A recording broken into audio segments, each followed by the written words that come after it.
Nunca imaginei que, no dia em que minha filha ganhasse dinheiro, a primeira coisa que ela faria seria me ignorar como se eu não fosse nada. Mas lá estava eu, na chuva, com meu suéter molhado e o rímel escorrendo pelo rosto, olhando as luzes fortes da mansão nova dela me cegarem os olhos. Não foi a tempestade que me machucou. Foi a voz dela dizendo: "Você nunca vai ver um centavo do meu dinheiro, sua bruxa velha." Então ela jogou minha mala no chão. Era a mesma mala que eu tinha arrumado com cuidado naquela manhã, com esperança no coração, achando que a gente inteligência artificial se entender. A mala caiu e abriu na garagem linda e limpa. Tudo se espalhou: calcinhas, meias, minha blusa velha que eu usava quando cuidava dela e dos filhos. Minha escova de dente até rolou pra rua como se não fosse mais minha. Ela ficou lá, de braços cruzados, sem vergonha. Atrás dela estava o novo namorado, quase da idade do filho mais velho dela. A mansão ainda tinha faixa de venda. Ela nem tinha tirado a placa. Eu não gritei. Não chorei. Fiquei parada, calada, deixando a chuva cair no meu cabelo grisalho. Ainda bem que os filhos dela não estavam em casa. Ela gritou: "Você é uma sugadora. Eu trabalhei duro por isso. Não vou te dar nada só porque você é velha." Meu maxilar travou. Eu paguei o aluguel dela por 4 anos. Cuidei dos filhos dela enquanto ela mudava de emprego o tempo todo. Gastei minha aposentadoria para ajudar ela a recomeçar várias vezes. Mas eu não falei nada. Ainda não. Não, inteligência artificial dará a ela o prazer de me ver quebrada. Fui pegando minhas meias do chão, com as mãos tremendo, mas não de fraqueza, era de frio. Abracei a mala e dei um passo para trás. O chão já era lama de tanta chuva. Ela achava que eu, inteligência artificial, voltar pedindo desculpa. Mas ela cometeu um erro. Um erro pequeno, mas que inteligência artificial custar tudo para ela. Algumas semanas antes, a gente ainda vivia junta. Pelo menos eu achava que sim. Eu dobrava as roupas dos filhos dela, fazia o jantar, pagava metade das contas com minha pensão. Ela disse que era só uma fase, até conseguir um emprego melhor. Eu nunca cobrei nada. Aquela casa simples de 2 andares era velha, mas era nossa. Tinha desenho alto na TV, meias jogadas embaixo do sofá e suco derramado no chão, mas era lar. A gente se ajudava. Pelo menos eu achava isso. Tínhamos um ritual: quando a vida estava difícil, a gente parava no posto da esquina e cada uma comprava um bilhete de loteria. Nada caro. Cada bilhete custava $2. Eu sempre escolhia números aleatórios. Ela gostava de usar datas de aniversário. A gente sentava na mesa da cozinha, olhava os números e ria, imaginando como seria ficar rica. Ela sempre dizia, rindo: "Imagina? $10 milhões, sem mais Raymond, sem mais contas atrasadas." E eu respondia brincando: "Talvez eu consiga finalmente aquele banco de varanda que quero há 10 anos." Mas não era pelo dinheiro. Era pela esperança. Pelo sonho compartilhado. Era algo que nos unia. Ela sempre dizia: "Se eu ganhar, vou dividir com você, mãe." Eu prometo. Ela falou isso muitas vezes. Tantas vezes que eu acreditei. Mesmo quando não pagou a conta de água, mesmo quando deixava a casa toda bagunçada e revirava os olhos quando eu pedia ajuda na limpeza. Mesmo quando ela me deixava com os meninos para irem em entrevistas de emprego, que sempre terminavam num bar. Ela estava sempre cansada. Dizia que estava tentando se entender. E eu sempre passava pano, porque mãe é assim. A gente segura o mundo, mesmo quando ninguém vê. Mas naquele dia, algo mudou. Ela estava distante, estranha, pulava quando o celular tocava, falava baixo atrás das portas, vivia estressada com as crianças. Achei que era mais uma fase difícil. Não perguntei nada. Mas devia ter perguntado. Naquela quinta noite, a gente estava no sofá vendo o jornal da TV. O apresentador disse todo feliz que um bilhete premiado foi vendido num posto daqui da rua. "Alguém desse bairro ficou milionário hoje", ele falou. Ela se mexeu no sofá, mas não riu, não fez piada. Perguntou, tentando parecer normal: "Você comprou lá essa semana?" Eu disse, sim. Peguei um segunda-feira quando fui fazer as compras.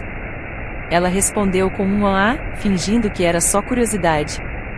Continuou olhando o celular sem me olhar. No dia seguinte, o bilhete sumiu.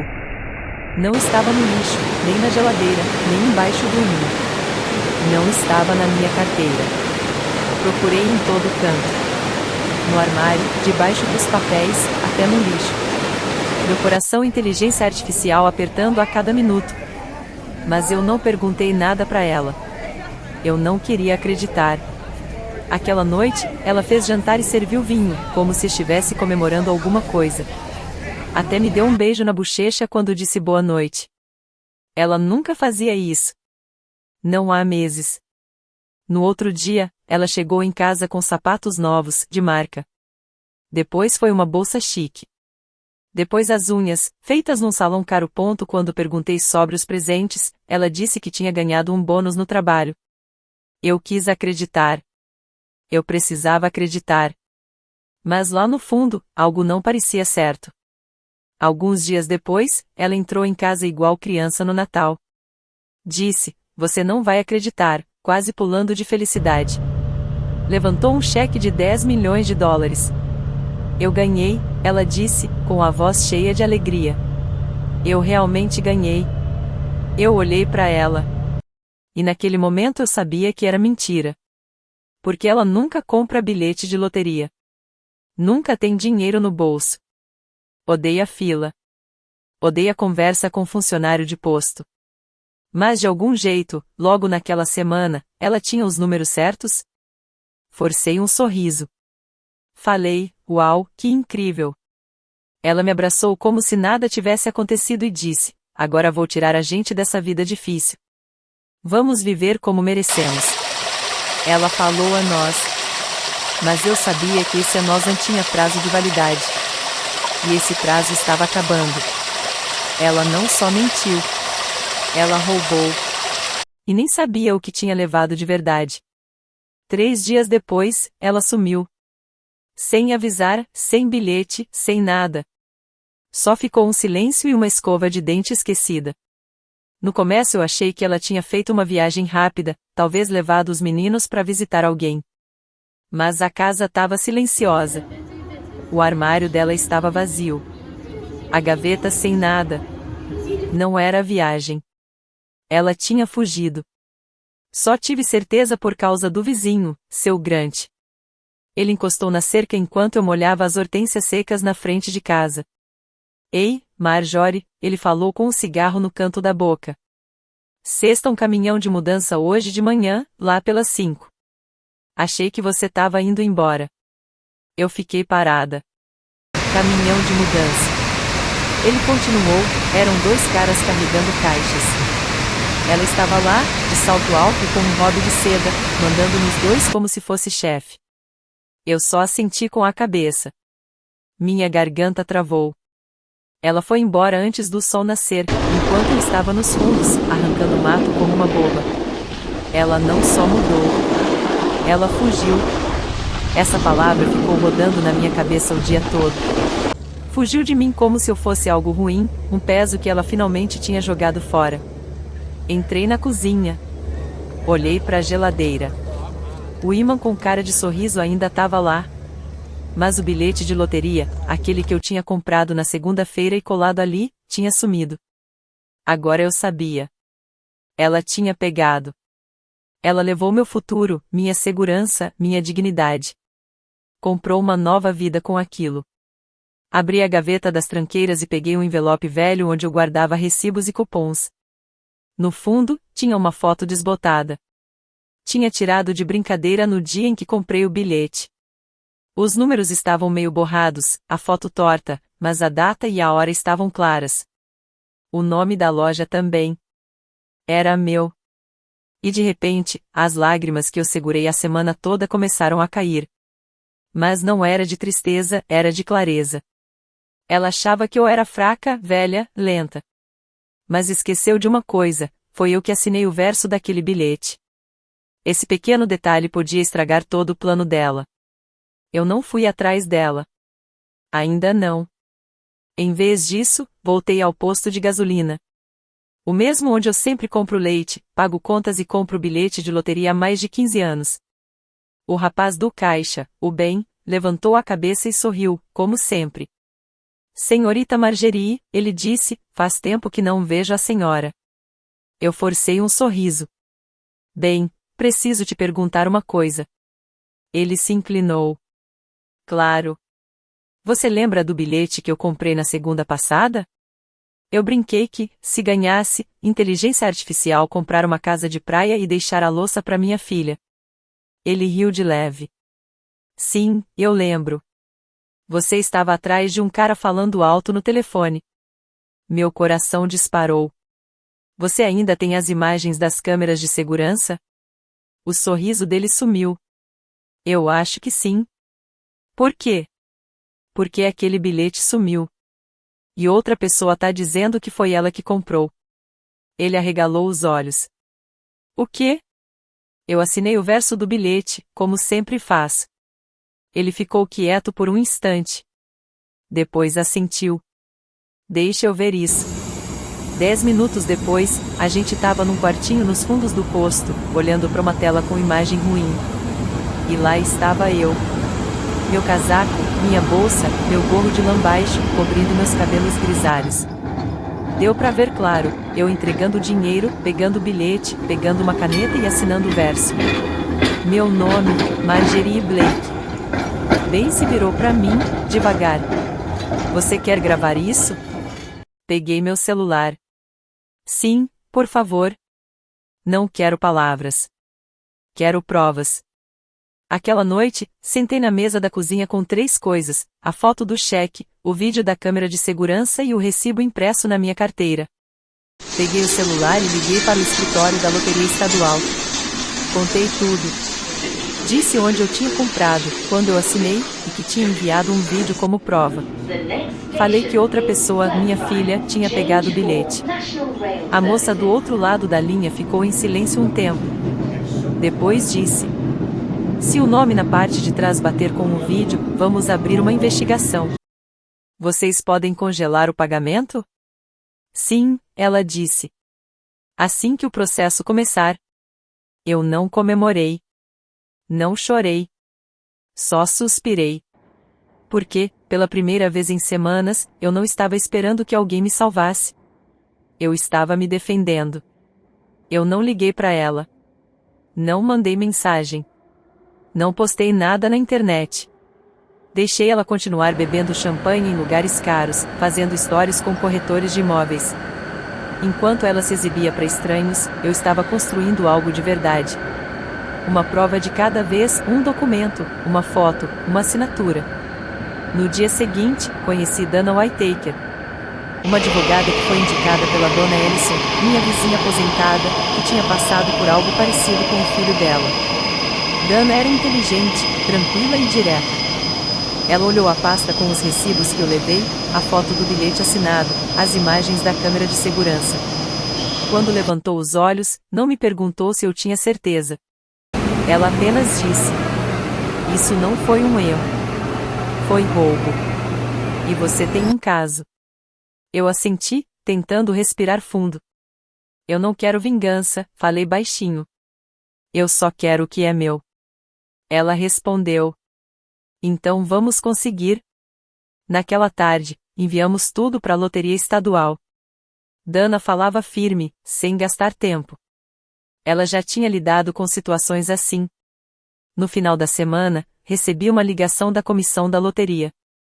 Estamos investigando sua reivindicação, disse o funcionário. Congelamos todas as contas ligadas ao prêmio. E o anúncio público foi suspenso. Eu desliguei o telefone. Sentei na cozinha com uma xícara de chá morno e fiquei olhando pela janela. Não tinha mansão dourada, nem iate. Só meus armários velhos, um tapete desbotado, e as geladeiras unindo com o mesmo imã ainda preso. Mas sabe de uma coisa? Parecia real, parecia meu. Eu ainda não contei nada para minha filha. Porque gente como ela nunca vê o desastre chegando. Ela estava ocupada demais fazendo festa na tempestade para perceber os raios atrás dela. Continuava postando fotos, sacolas novas, café na beira da piscina, mais um drink num terraço com gente nova. Os meninos apareciam cada vez menos. Primeiro uma vez por semana. Depois, nunca mais. Esse silêncio dela disse mais do que qualquer texto. Ela me trocou pelo barulho. Por uma babá que nem sabia falar o nome dos filhos dela. Por pessoas que bateram palmas quando ela me chamou de tóxica. Mas eu fiquei calada. Não porque eu desisti, mas por estratégia. As redes sociais dela viraram uma vitrine. Cada postagem era um aviso. Cada legenda, uma indireta fantasiada de amor próprio. Finalmente livre das sanguessugas. Cerque-se de vencedores, não de mendigos. Eliminando os tóxicos da minha vida. Ela não disse meu nome. Mas eu sabia. Todo mundo sabia. E eles aplaudiram. Velhos colegas da escola, primos que nunca a visitaram, todo mundo entrou na festa. Sempre acreditamos em você. Já a inteligência artificial tarde quem te puxava para baixo. Curte sua vida, garota. Eu fiquei olhando para a tela. Cada comentário batia como um tapa. Não porque eu me importava com a opinião deles. Eles nem me conheciam. Mas porque ela deixou eles reescreverem a história. Ela deixou que me apagassem. Eles não conheciam a mulher que pulava a refeição para que a filha pudesse comer mais uma vez. A mulher que foi fiadora do aluguel quando a filha estava com o nome sujo. A mulher que ficava acordada a noite toda durante febres e crises. A que limpou o vômito do chão enquanto a filha bebia longe, sem nem saber o que estava acontecendo em casa. Eles não sabiam dessas coisas, porque ela nunca contou. Ela pagou anos de sacrifício meus usando uma única palavra, sanguessuga. Mas eu não respondi. Só tirei prints. De cada postagem. De cada comentário. De cada selfie exibindo riqueza que ela roubou. Não era para envergonhar ela. Era para ter provas. Deixar a verdade falar por SI. Imprimi tudo e levei numa pasta marrom pro escritório da Dana. Ela olhou cada papel com calma. Com a boca séria e os óculos escorregando no nariz. Ela disse. Ela está fazendo você parecer um peso, enquanto usa dinheiro que legalmente nem é dela. Eu assenti. Ela virou a face do prêmio. Dana falou, isso nos ajuda. Porque quanto mais ela se exibe, mais ela se entrega. Cada loja que ela marcou. Cada local que ela mostrou. Cada coisa cara que ela comprou e nenhum registro no nome dela. Dana terminou. Ela tornou isso fácil. A arrogância sempre faz isso. Naquele mesmo semana, a comissão da loteria confirmou o vídeo, os recibos e a minha assinatura. Tudo estava se encaixando. E eu ainda não tinha falado nada com ela. Porque quanto mais ela postava, mais ela se enterrava. E eu não inteligência artificial parar enquanto ela ainda estivesse segurando a pá. Não demorou para que o silêncio chegasse. 2 dias depois que a comissão congelou o dinheiro, o perfil dela sumiu. Nada mais de stories em coberturas. Nada mais de sacolas de marcas famosas. Nada mais de brinde de taças. Só o nada. Imaginei ela acordando naquela manhã. Deitada na cama nova, pegando o celular para olhar o saldo. E vendo tudo bloqueado. Recusado. Congelado. Acesso negado. Imaginei o rosto dela mudando de confusão para pânico. As ligações pro banco. A tentativa de entender. O medo aumentando quando percebeu que tinha algo errado de verdade. Mas eu não sorri. Porque isso não era vingança. Era sobre dignidade. Eu fiz tudo certo. Amei além do meu limite. Me sacrifiquei sem esperar nada em troca. E ela me pagou com humilhação e abandono. Então eu não ri quando o silêncio caiu sobre ela. Eu só esperei. Deixei que o peso das escolhas dela chegasse sozinho. Enquanto isso, o Estado conferiu cada detalhe. O dia e a hora, o lugar da compra, as imagens da câmera, a minha assinatura. Tudo batia. Tudo apontava para mim. Quando ficou oficial, marcaram uma coletiva de imprensa. Pequena, discreta, mas com jornalistas suficientes para tornar a verdade pública. Ela não recebeu nenhum aviso. Eu não precisava me explicar. Ela já tinha contado a história dela bem alto. Agora era a minha vez. Na noite antes do anúncio, eu não consegui dormir. Não era por nervosismo, era pelas memórias. Deitei na minha cama simples e fiquei olhando as sombras girando no teto. Pensei nela quando era criança. No primeiro coração partido. Nas noites em que ela chorava de madrugada. Nos medos que ela sussurrava, com medo de ser deixada para trás. E que ironia! No fim, foi ela quem me deixou. Mas não mais. Quando amanheceu, me olhei no espelho. Prendi meu cabelo, vesti a blusa que eu guardava para datas especiais. E encarei a mulher que estava na minha frente. Não uma vítima. Não uma sombra. Uma mãe que finalmente parou de se calar. Naquele dia, eu não entrei em nenhuma mansão.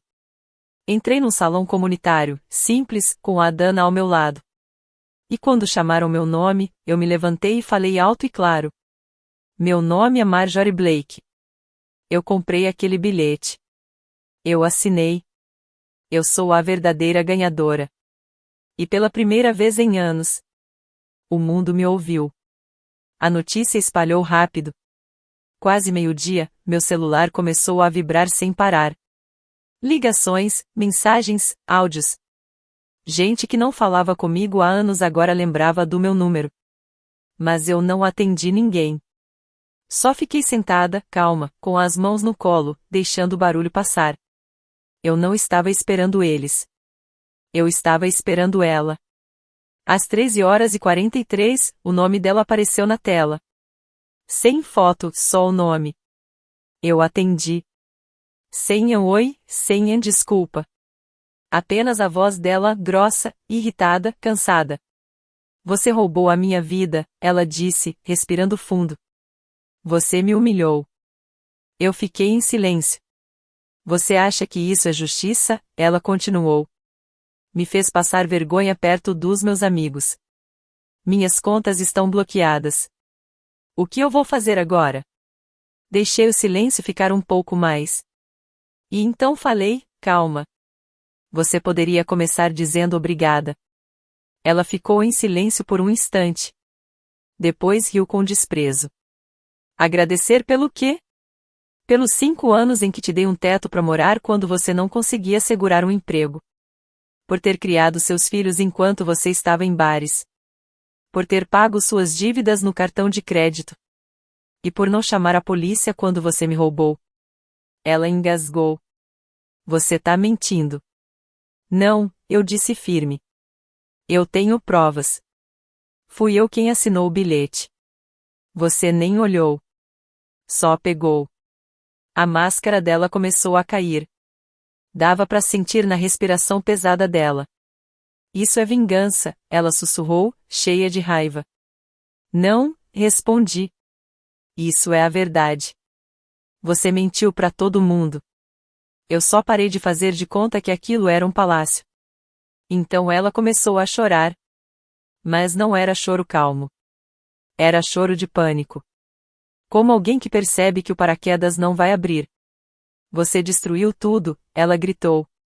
Não fui eu que destruí, respondi. Eu só parei de limpar a bagunça. Então a voz dela mudou. Virou um pedido. Um sussurro. Eu preciso de ajuda. Mas não era arrependimento. Não era amor. Era só necessidade. Fiz silêncio. Então a voz dela ficou dura de novo. Você conseguiu o que queria. O dinheiro tá no seu nome. Você ganhou. Tá feliz agora? Fiz uma pausa. E, pela primeira vez em muitos anos, eu sorri. Não, eu disse. Mas eu te comprei fora da minha vida. E desliguei. Sem raiva. Sem escândalo. Só paz. No dia seguinte, o sol nasceu como sempre. Sem sirenes. Sem manchetes com meu nome. Só a brisa nas cortinas e o cheiro do café quente na minha caneca lascada. Ela nunca mais ligou. Mas eu também não esperava isso. Ouvi as coisas por aí, em fofocas e comentários. A mansão dela estava sendo investigada. O carro de luxo estava no nome de outra pessoa e tinha sido devolvido. Os cartões dela foram todos bloqueados. Os seguidores sumiram. Os amigos que brindaram a liberdade dela das sanguessugas sumiram também. Gente como ela não fica rodeada por muito tempo. Quando o brilho acaba, todo mundo vai embora. O Estado finalizou o caso. O dinheiro foi passado legalmente pro meu nome. Recebi o cheque no envelope, sentada sozinha na varanda. O mundo continuava igual debaixo dos meus pés. Não postei nada. Não fiz festa. Só paguei minha casa. Doei metade para abrigos de mulheres e mães sozinhas. E levei meus netos, do meu jeito, para passar um fim de semana no litoral. Sem mansão, sem holofotes. Só vida de verdade. Limpa. Honesta. Algumas semanas depois, ela apareceu na minha porta. Sem maquiagem. Sem salto. Sem arrogância. Só um moletom e olhos que pareciam ter envelhecido 10 anos. Eu não abri a porta. Ela ficou ali parada um tempo. Então disse bem baixinho: Mãe? Eu não tenho pra onde ir. Eu ouvi. Mas não me mexi. Porque tem pontes que não precisam ser reconstruídas. Algumas lições a gente só aprende quando o silêncio fala mais alto que o grito. E alguns tipos de amor precisam parar quando viram uma luta para sobreviver. Então eu me afastei da janela. Não por raiva. Não por frieza. Mas por clareza. Ela não levou só um bilhete. Ela levou anos de confiança, de perdão. E deixou tudo seco, esgotado. Mas o que ela nunca entendeu é que força nem sempre a falar alto. Às vezes, força é virar as costas. E não olhar para trás. Isso não foi vingança. Foi liberdade.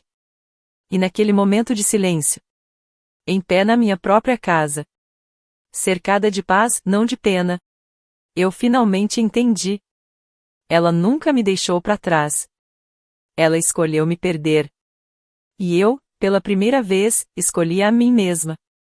Se essa história falou com você, se você já teve que se afastar de alguém que você amou demais, não tenha medo de contar sua verdade. Curta, comente, compartilhe. E lembre-se: silêncio não é fraqueza. Às vezes, é a maneira mais forte de pegar sua vida de volta.